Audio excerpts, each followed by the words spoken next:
என் friend மூலமா தான் வராகி அம்மனை வந்து நான் கொஞ்சம் ரொம்ப கஷ்டத்துல இருந்தேன். சிங்கிளான பர்சன்னால.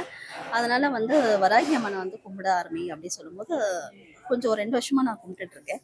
ஆ எனக்கு வந்து நெறைய வந்து நம்ம என்ன சொல்றோமோ, அம்மா வந்து அதுக்கேத்த மாரி எனக்கு நல்லா நடத்தி குடுத்தாங்க. எனக்கு துணையா இருக்காங்க நெறையா. அம்மா நெறைய பேரோட வாழ்க்கையில நெறைய அற்புதங்கள் பண்ணியிருக்காங்க. ஆ உங்க வாழ்க்கையில நடந்த அற்புதங்கள் என்னுடைய என்ன? ஒரு வாழ்க்கையில சில நெறைய நான் ரொம்ப கஷ்டப்பட்டேன். சூசைட் போற அளவுக்கு வந்து ரொம்ப கஷ்டப்பட்டேன். ஆ நெறைய பையனுக்கு இந்த மாரி பைக்லாம் வாங்கி குடுத்தேன். பைக்லாம் தொலைஞ்சு போயிடுச்சு. இறைவா. சைதாப்பேட்ல இருக்க அந்த வழக்கு தீர்க்கும் வராகி அம்மன போய் பார்த்தேன். சில பேர் அப்புறம் அங்க போய் பார்த்ததுலேருந்து எனக்கு கொஞ்சம் நெறையா வந்து தெரியாத முகம் கூட எனக்கு வந்து நெறைய பேர் ஹெல்ப் பண்ணாங்க. கூட இருக்க சொந்தக்காரங்க கூட ஹெல்ப் பண்ணல. அம்மா ரூபத்துல யாராவது ஒருத்தர் வந்து ஹெல்ப் பண்ணுவாங்கல்ல, அந்த மாரி ஹெல்ப் பண்ணி எனக்கு அந்த இன்சூரன்ஸ் கிளைம் பண்ணி எனக்கு அது திருப்பி எனக்கே கிடைச்சது வந்து என்ன நெறைய பேர் பாராட்டுனாங்க. ஏன்னா இந்த இந்த ஒரு 10 இயர்ஸ்ல இந்த மாரி யாருமே வாங்குனதே இல்ல.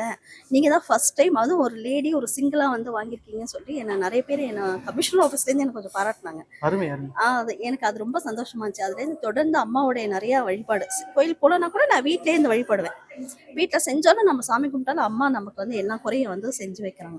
எனக்கு அதுலேயே எனக்கு வந்து அம்மா வந்து மனப்பூர்வமாக ரொம்ப பிடிச்சிருந்தது. அதுலேருந்து எல்லாம் அவங்களுக்கு ஏதாவது ப்ரோக்ராம்னா போய் பார்ப்பேன்.